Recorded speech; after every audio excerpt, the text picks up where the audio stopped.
अस्सलाम वालेकुम students, welcome to Bio Brain. I am Rafay Khan. हम पढ़ रहे हैं बायोलॉजी। आज हम स्टार्ट करेंगे चैप्टर नंबर 6 नाइन्थ क्लास, जिसका नाम है बायोमॉलिक्यूल्स। क्या होते हैं बायोमॉलिक्यूल्स? ऐसे मॉलिक्यूल्स जो पाए जाते हैं लिविंग ऑर्गेनिजम्स के अंदर।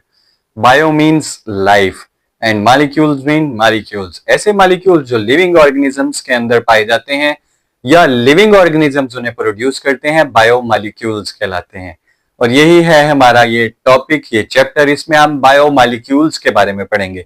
जानदारों के अंदर अंदर कौन कौन से मॉलिक्यूल्स पाए जाते हैं, कैसे बनते हैं, क्या उनका स्ट्रक्चर होता है, स्ट्रक्चरल इंपॉर्टेंस क्या होती है उनकी, केमिकल इंपॉर्टेंस क्या होती है, सब कुछ पढ़ेंगे हम इस चैप्टर में, चैप्टर नंबर 6 बायोमॉलिक्यूल।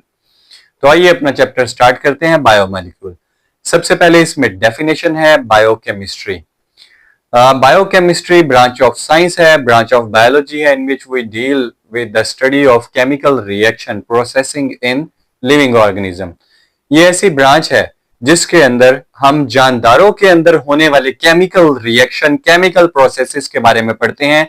बायोकेमिस्ट्री कहलाती है। Molecular biology, molecular biology is the branch of biology in which we study structure and functions of biomolecules. Molecular biology biology की ऐसी शाख है जिसमें हम बायोमॉलिक्यूल्स का मुतालिया करते हैं। बायोमॉलिक्यूल्स ऐसे molecules like carbohydrates, lipids, protein, nucleic acid like DNA और आरएनए। तो आइए देखते हैं बायोमॉलिक्यूल्स होते क्या हैं। Biomolecules are the molecules that are synthesized by living organisms. ऐसे मॉलिक्यूल जो बनते हैं लिविंग ऑर्गेनिजम्स में या बनते हैं लिविंग ऑर्गेनिजम्स की वजह से, उनको बायोमॉलिक्यूल्स कहते हैं। लाइक कार्बोहाइड्रेट्स, प्रोटीन्स, लिपिड्स, ये सब बायोमॉलिक्यूल कहलाते हैं। न्यूक्लिक एसिड, डीएनए और आरएनए स्ट्रक्चर में बहुत बड़े होते हैं, साइज में बहुत बड़े होते हैं, इसलिए हम इनको मैक्रोमॉलिक्यूल्स भी कहते हैं। मैक्रोमॉलिक्यूल ऐसे मॉलिक्यूल जिनका मॉलिक्यूलर वेट बहुत ज्यादा होता है।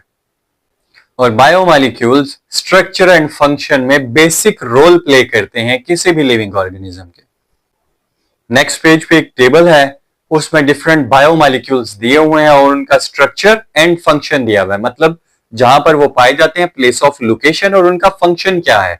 बायोमॉलिक्यूल का नेम, लोकेशन एंड फंक्शन। तो आइए जल्दी से ये टेबल पढ़ते हैं, हमें पता चलता है कौन कौन से बायोमॉलिक्यूल्स हैं और ये कहां कहां पाए जाते हैं, इनका बेसिक फंक्शन क्या है। सबसे पहला बायोमॉलिक्यूल जो है ना जी, वो है कार्बोहाइड्रेट्स। इसकी लोकेशन है साइटोप्लाज्म और सेल मेम्ब्रेन में पाया जाता है।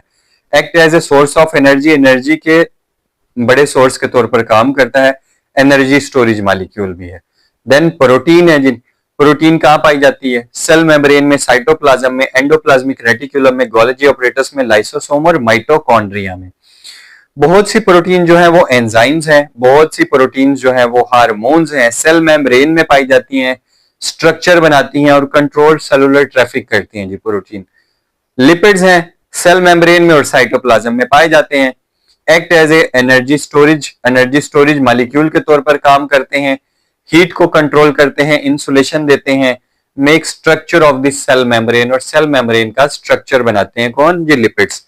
उसके बाद DNA, deoxyribose nucleic acid, nucleus में पाए जाते हैं ये यूकेरियोट्स के, न्यूक्लियाइड रीजन में पाए जाते हैं प्रोकैरियोट्स के, माइटोकॉन्ड्रिया और क्लोरोप्लास्ट में पाए जाते हैं जनाब। Carries genetic information for development, function and characteristics of organism. DNA एक विरासती मादा है, उसके अंदर जेनेटिक इंफॉर्मेशन होती है और स्ट्रक्चर बनाने के, फंक्शन करने के सब काम आते हैं। सारी जेनेटिक इंफॉर्मेशन डीएनए में स्टोर होती है। RNA, ribose nucleic acid, nucleus में, राइबोसोम में और साइटोप्लाज्म में पाए जाते हैं। इनके अंदर भी जेनेटिक इंफॉर्मेशन होती है जो कि डीएनए से कॉपी की होती है और राइबोसोम प्रोटीन सिंथेसिस के लिए काम आते हैं।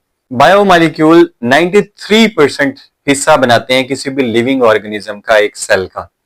यानी कि अगर सेल में 100% उसका ड्राई वेट है, ड्राई वेट का मतलब होता है पानी को खुश्क करने के बाद जो वेट रह जाता है सेल का, उसका 93% जो वेट है वो बायोमॉलिक्यूल्स बनाते हैं। और बाकी जो 7% ड्राई वेट है उसमें डिफरेंट विटामिन और inorganic compounds like carbon dioxide, acids, base और सॉल्ट्स वगैरह जो है वो बाकी 7% बनाते हैं। तो देखा आपने कितना बड़ा हिस्सा बायोमॉलिक्यूल बना रहे हैं, 93% ड्राई वेट ऑफ सेल बना रहे हैं बायोमॉलिक्यूल्स। तो आइए देखते हैं कौन सा बायोमॉलिक्यूल कितने परसेंट जो है वो ड्राई वेट बनाता है। इसके लिए भी हमारे पास टेबल है, percentage of biomolecules in dry mass of protoplasm. Protoplasm बोलते हैं सेल के अंदर वाले हिस्से का जो ड्राई वेट है, कितने परसेंट कौन सा बायोमोलिक्यूल बना रहा है। इसमें जो सबसे पहले बायोमोलिक्यूल है वो है प्रोटीन, और प्रोटीन 50% ड्राई वेट बना रही है प्रोटोप्लाज्म का। जबकि उसके बाद है न्यूक्लिक एसिड, जिसमें डीएनए और आरएनए आते हैं, ये 18% बना रही है। उसके बाद है जी कार्बोहाइड्रेट 15% बना रहे हैं, और लिपिड जो है वो 10% बना रहे हैं। Metabolism, all chemical reaction occurring in the living organisms is called metabolism. Living organisms के अंदर जो भी केमिकल रिएक्शंस हो रहे हैं, केमिकल प्रोसेसेस हो रहे हैं, उसको मेटाबॉलिज्म बोलते हैं। अब मेटाबॉलिज्म की टू टाइप्स हैं, one is anabolism and second is catabolism. Anabolism, anabolism is a process in which simple substance are combined to form complex substance. Anabolism एक ऐसा प्रोसेस है जिसमें सिंपल छोटे छोटे मॉलिक्यूल्स मिलकर एक कॉम्प्लेक्स पेचीदा मॉलिक्यूल बनाते हैं, एनाबॉलिज्म कहलाता है। और इसमें एनर्जी इस्तेमाल होती है, यूटिलाइज होती है एनर्जी। कैटाबॉलिज्म इसके बिल्कुल ऑपोजिट है, इसके उल्ट है। कैटाबॉलिज्म में कॉम्प्लेक्स कंपाउंड्स, कॉम्प्लेक्स सब्सटेंस टूट के सिंपल सब्सटेंस बनाते हैं, और इसमें एनर्जी रिलीज होती है।